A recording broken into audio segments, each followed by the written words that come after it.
Good morning, everybody. Good morning. Okay, let us begin with our metta meditation.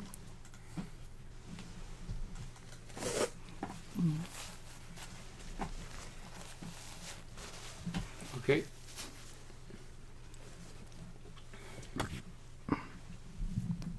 May all beings be happy and secure.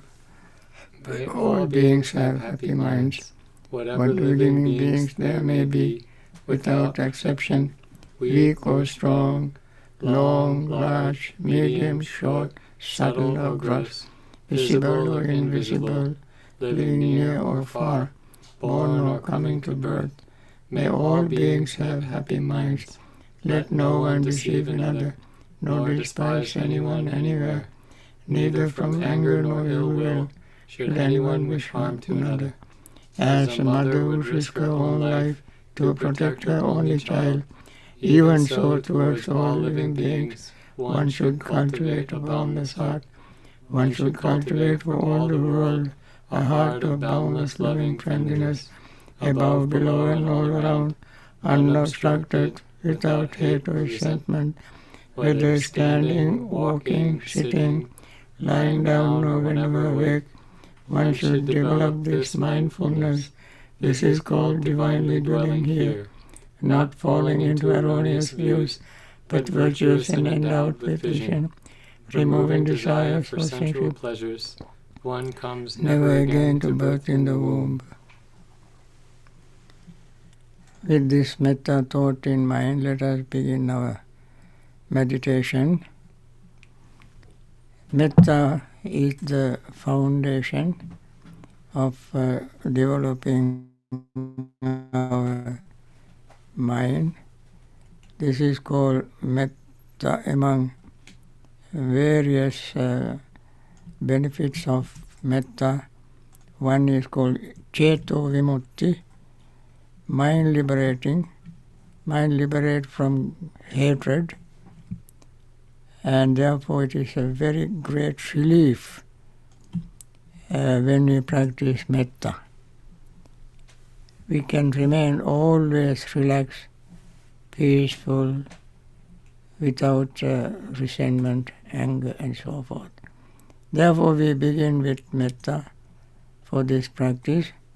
Everything we do is helping us to live every day in peace and harmony. We don't have to wait too long to experience peace. We must do it every day. We must experience peace. So let us practice this meditation aiming at gaining peace. Pay attention to the breath, undivided attention, wholehearted attention, and notice inhaling and exhaling. When we inhale, the first touch of breath is at the rims of our nostrils, and then we notice the expansion of our lower abdominal area, and then our upper chest area. As we breathe out, lower abdominal area, chest area contracts, leaves our nostrils. This happens very naturally. As we breathe out, we notice again this contraction, and when we breathe out, we experience this expansion. Also, there are two brief pauses. When inhaling completes one pause, when exhaling completes another pause. And they also happen very naturally.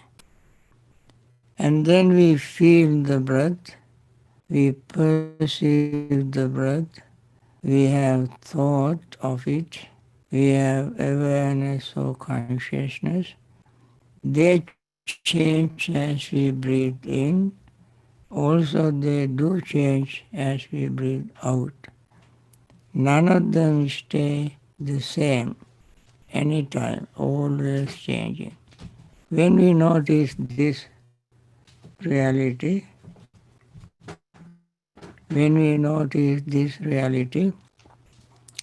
our breath becomes relaxed, the body relaxes, the mind relaxes. That also another way of gaining peace, experiencing peace, relaxing. As a result, also we know that we cannot hold on to anything because they appear and disappear, constantly appear and disappear. When they appear, we don't try to hold on to them. When they disappear, we don't go after them. And understand that that is the nature. Let them come, let them go. Just be aware of it. And then our greedy thought will slowly fade away. And then, as the body, mind, breath all relax, begin to experience a degree of peace, feeling of metta takes root in our mind. We begin to feel metta. We begin to feel that we are one with all other beings, not different from them. That is the nature of metta, the friendliness. Then our resentment, uptightness, rigidity fades away. And then we also begin to remember the purpose of this practice that we started particularly about 3 months ago or longer. That is for suffering beings. When the thought of suffering beings or memory of suffering beings arises in our mind, compassion arises along with that. Seeing and hearing and knowing suffering beings, compassion arises. And then our restlessness and worry fades away. And then the mind becomes even more gently active, seeing the truth and reality. Our sleepiness and drowsiness fades away. Seeing all this as a result of our practice, whatever doubt we had about the practice, about the Dhamma, about the Buddha, about our own practice, that doubt slowly fades away. As doubt fades away, confidence arises. When confidence arises, that brings us joy, and then that leads to happiness, that naturally leads to concentration. When this happens, the mind gains concentration of impermanence. It is very interesting moment since there is nothing for the mind to hold on to, nothing to reject, nothing to accept. Things are changing. That is a very special moment for the mind to remain lodged, anchored on this impermanent nature. There we gain concentration. That impermanent nature becomes an object of our mindfulness, of concentration, object of our focus, impermanence. Then we gain concentration on impermanence. And then we begin to see, as the concentration develops, we begin to see even deeper changes, subtlest changes taking place in our breath, feeling, perception, thought, and consciousness. Whatever we experience, sometimes sounds, thoughts, memories, they all appear and disappear.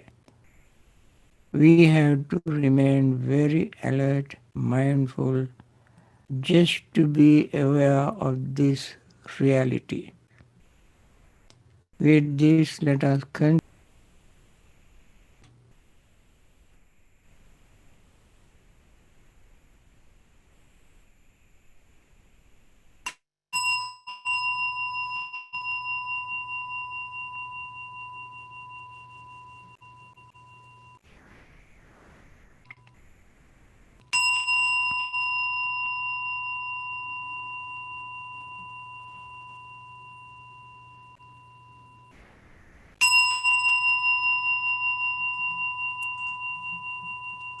दुःख पताच निर्दुःख भय पताच निर्भया शोक पताच निशोक हन्तु sabbe pipanino.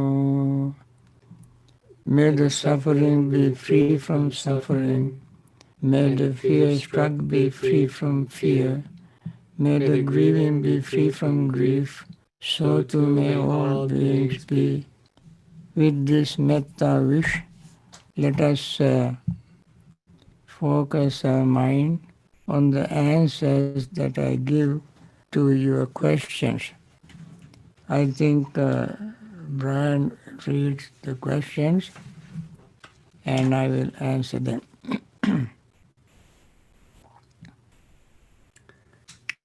Dear Bhante Ji, thank you so much for all the wisdom that you are sharing with us. We're very fortunate indeed to have access to your Dhamma talks on Zoom and YouTube. Question: is the following investigation of the Dhamma. When I was meditating, a thought came to me. This is the day, this is on the Asala full moon. She was meditating. A thought came to me, is this the day in which the Buddha visited Varanasi? Then that triggered a memory of the temple at Varanasi. Then the dana I had participated in when I was there, then how I could offer dana again, and so on, and ended up with thoughts about going there, how I would go, and so on. When I realized I was away in my thoughts, I brought back my attention to my sitting and breathing. Does investigation of the Dhamma mean tracing back the thoughts? What I realized was that one thought kept triggering another. Do we reflect at the time we realize our thoughts are not on the meditation? For example, go back to find out how we got there, or continue with the object of meditation? Right. Investigation of Dhamma must open a little window in our mind to see the truth. Simply tracing your thoughts to the origin of it itself is not going to make you understand the truth. The investigation of Dhamma, as we know, as I explained, is one of the factors of enlightenment. Enlightenment is the state where we liberate ourselves from all psychic irritants, greed, hatred, delusion, and so on.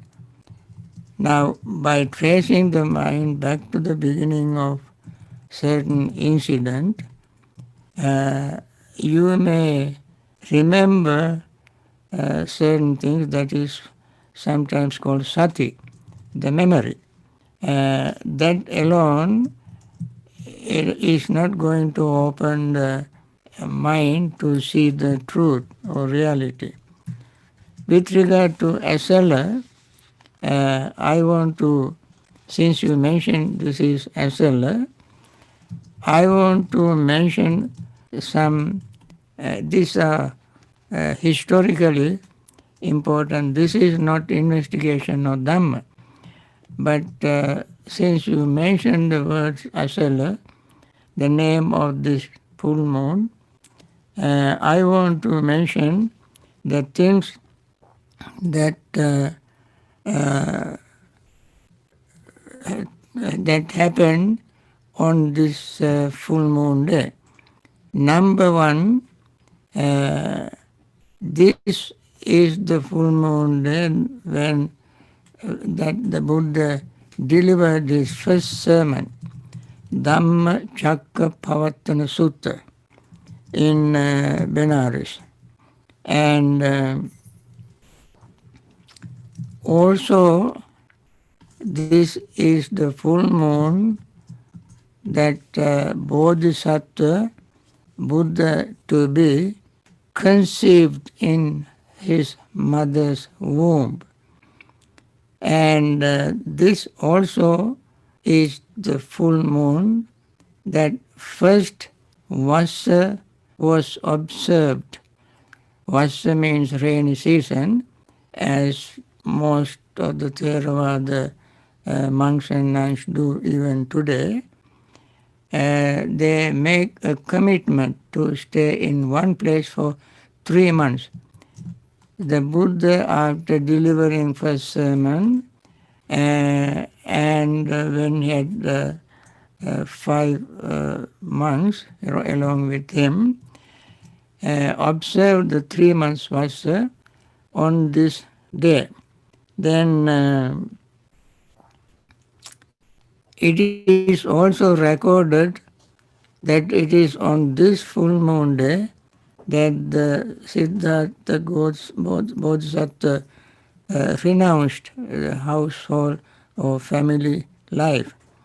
And also this was the full moon when Rahula, Siddhartha Gautama's son, was born. And it is also recorded that this was the full moon that Buddha delivered Abhidhamma in Tusita heaven, Parvatin's heaven. And Buddha,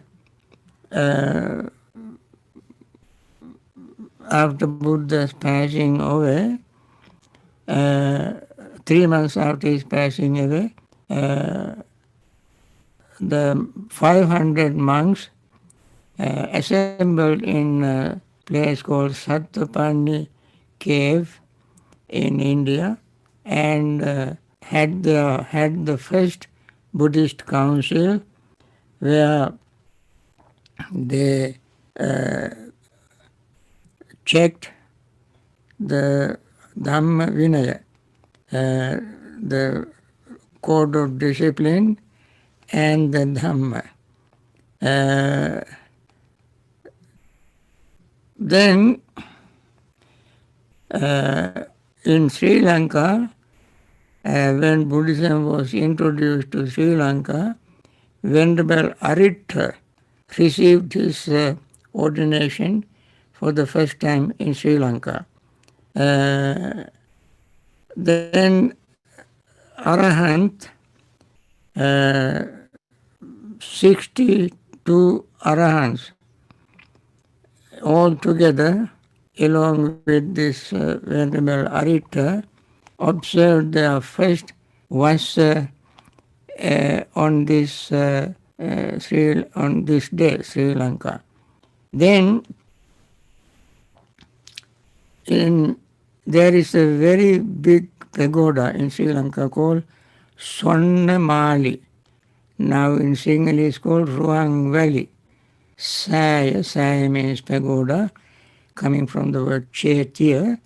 That pagoda, that stupa, was built on, completed on this day, and enshrined relics on this day. And then another very important event took place on this day, which still is in action or in practice. That is the world's most famous pageant called Dalada Perahara, the procession that is going on streets in honoring, respecting the tooth relics in Kandy. All these events took place on this full moon day, and therefore this is very special full moon day for especially Theravada Buddhists. Consider all the significance of this full moon day. And your question, now I come back to your question, the investigation of Dhamma. I gave many things to explain, many points I brought out to explain the meaning of investigation of Dhamma. I think the other day I said first we have to listen to Dhamma, and then we must remember Dhamma. Then once we have memorized the Dhamma, we very frequently must look at the meaning of this Dhamma. Look at the word, Atha, the meaning of these words. Then when you, that way, when you investigate the Dhamma in this way, examining the meaning, questioning yourself or questioning others, having even discussion with others, you slowly, as I mentioned earlier, your window in your mind opens to see the Dhamma, the truth. Dhamma means the truth. Among many other meanings, the basic meaning of Dhamma is the truth.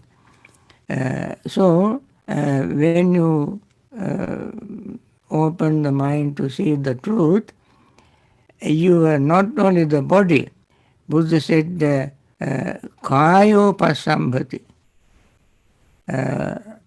When we investigate Dhamma, examine the Dhamma, even the body, bodily we feel the joy, pleasure, happiness. Sometimes it is called Dhammang Kayena Pasati in Pali. The Dhammang Kayena Pasati. See the Dhamma through the body. What kind of Dhamma we can see through the body? We can see impermanence, we can see unsatisfactoriness, we can see selflessness only in this body and mind. And also, in other words, in these five aggregates of which we are made: form, feeling, perception, thought, and consciousness. These what we call aggregates. And when we investigate Dhamma, of course, Dhamma is not something outside, it is us. We are the Dhamma.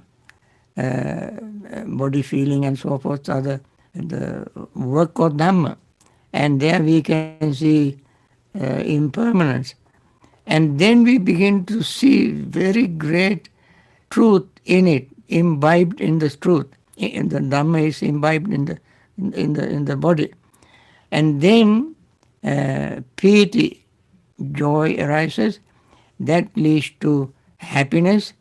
When we gain happiness, the mind becomes concentrated.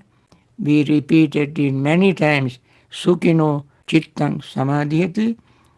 The mind of the one who is happy gains concentration. Then when we gain concentration, that concentrated mind can see the truth exactly as it is. it is just like a laser beam.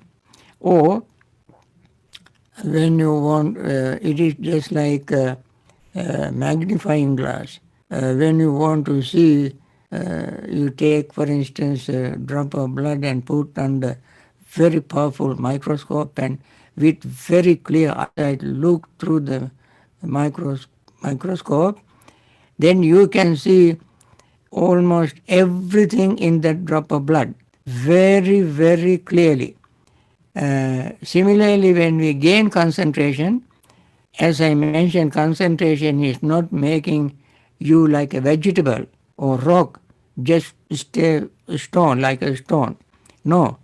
When you gain concentration, that concentrated mind is the state that where you notice the deepest, subtlest changes taking place in your body feeling and so forth. Just like uh, scientists would look through the powerful microscope to see the characters, compositions, properties of a blood cell.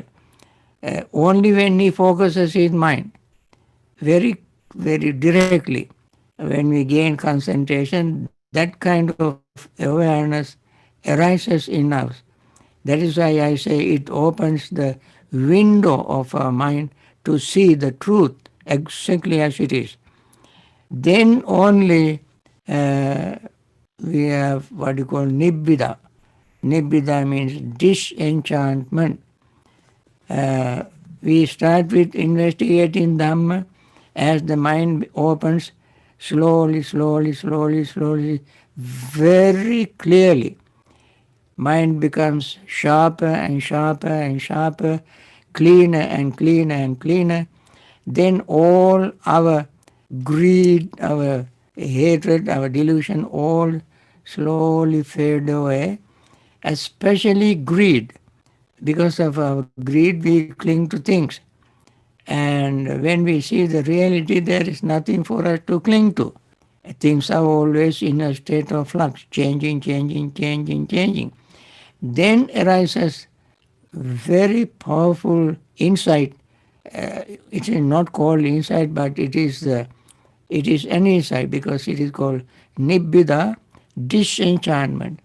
We think at that moment insight arises in us, and that insight tells us, is this the thing that you have been holding on to all these years? What is there to hold on to? This is just an empty events, actions, nothing there for you to hold on to. So your previous attachment becomes meaningless. That is called disenchant. You were enchanted by the form, the skin, eyes, ears, nose, and so forth of somebody or in yourself and so forth. When you see the truth, you ask yourself, is there anything for me to hold on to, grab, keep, and to say, this is mine, this belongs to me, this is I, this is myself? There's nothing. That insight is called nibbida. Nibbida. Generally, this is not how it is translated into some languages. It is difficult even in English to explain it in a way that everybody can understand. Then, when that disenchantment arises, there arises a moment called viraga. Not a moment, but the insight arises viraga. Viraga means discoloring, not holding. Raga is another name for craving or desire. This is called dispassion in English, dispassion. You first have, you became disenchanted, then next moment or next step is dispassion. When dispassion arises, that is called viraga. When viraga arises, what happens is the vimutti. Vimutti means liberation.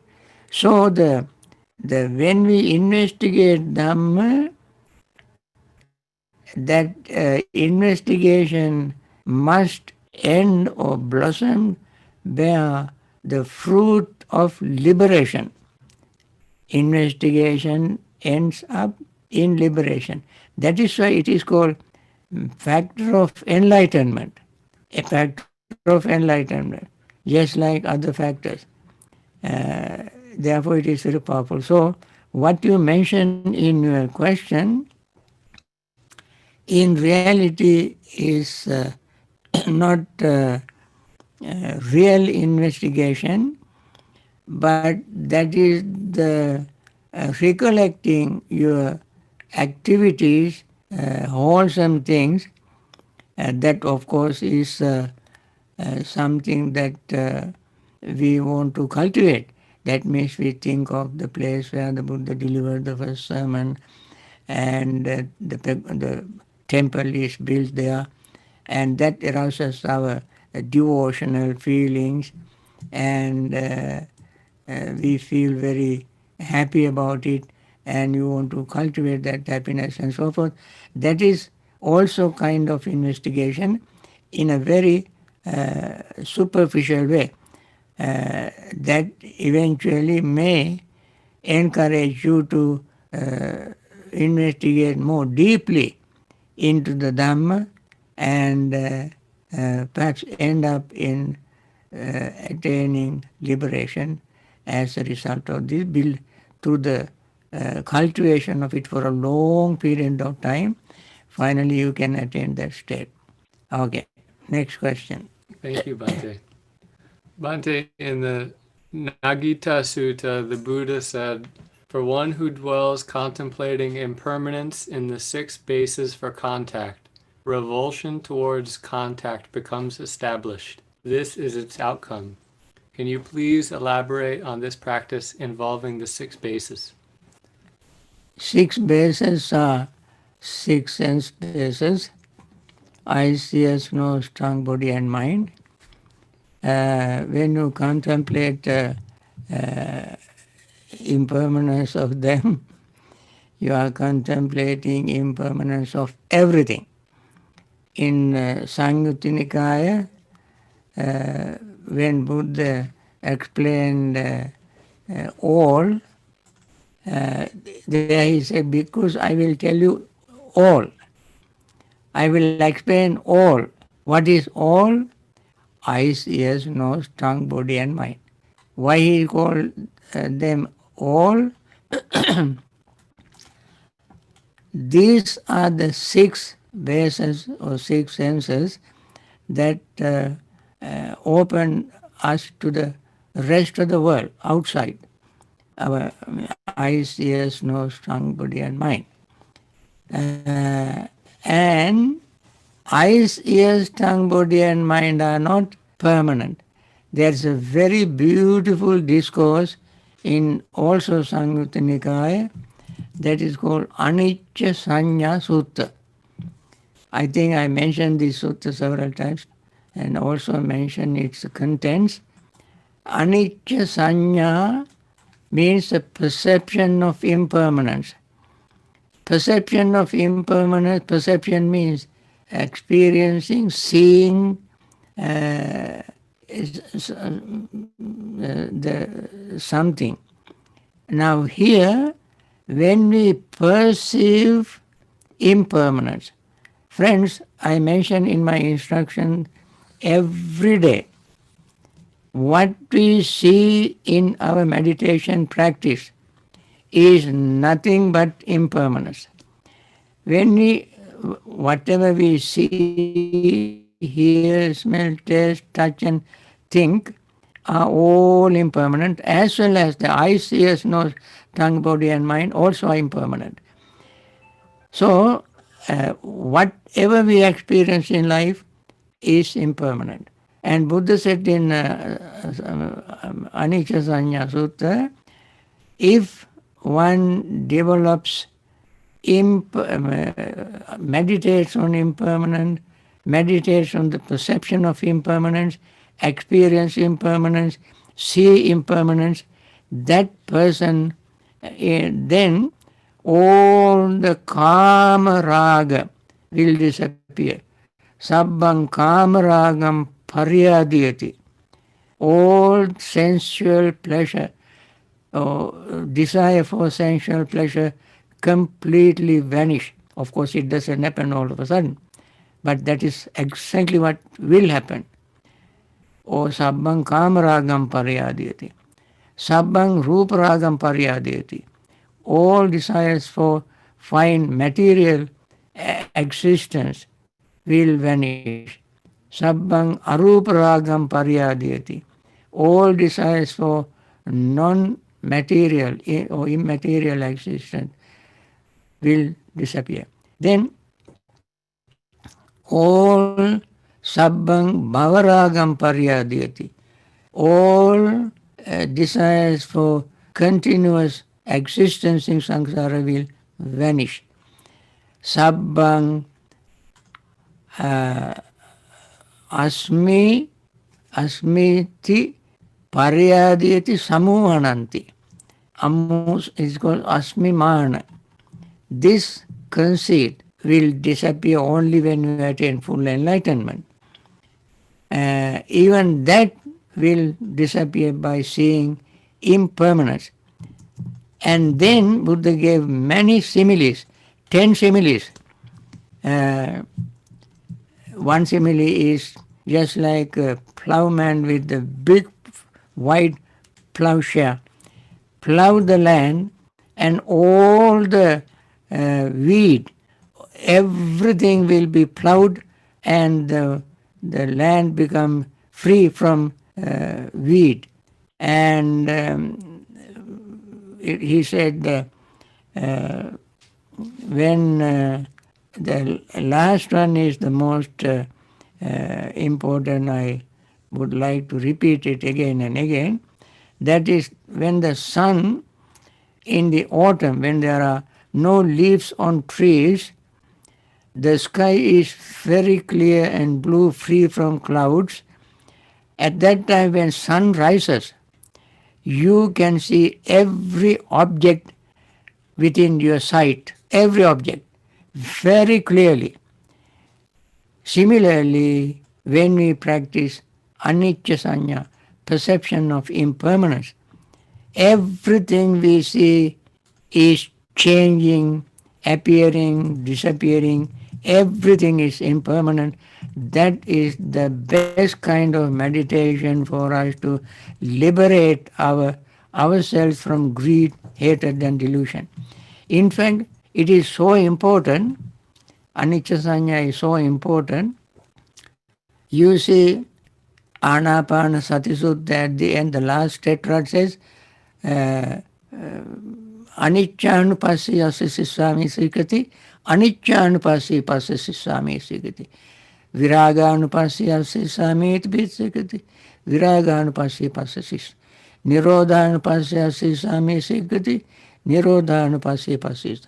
Patinisagganupassi asasi swami sikati, patinisagganupassi pasasi. In all this we can see impermanence, beginning with the word impermanence itself.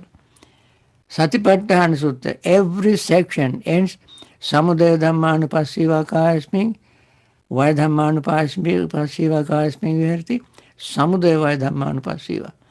Vedana, mental state, and Dhamma, all mind objects. We see rising nature, Vaya Samudaya Dhamma, rising nature, Vaya Dhamma, falling nature, Samudaya Vaya Dhamma, rising and falling nature. This is the nature of conditioned thing, Sankara. Sankara has three characteristics. Buddha said in Samyutta Nikaya, Sankara uppado panyayati, vaya panyayati, titasa anyatatang panyayati. You see rising, you can see, falling you can see, rising and falling you can see. Rising and falling is the alteration of what we call existence. Even existence is not something fixed. action also is going on, altering, changing every moment. And therefore, that's the nature of sankhara. As we discussed in our dependent origination early discourses, early talks, I mentioned, I define sankhara. And dependent origination also is another.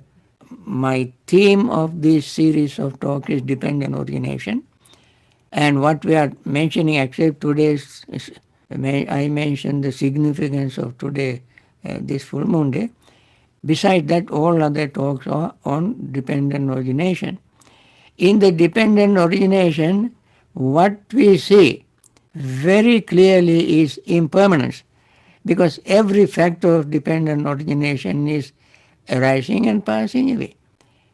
The formula itself says, imasmin sati idang hoti.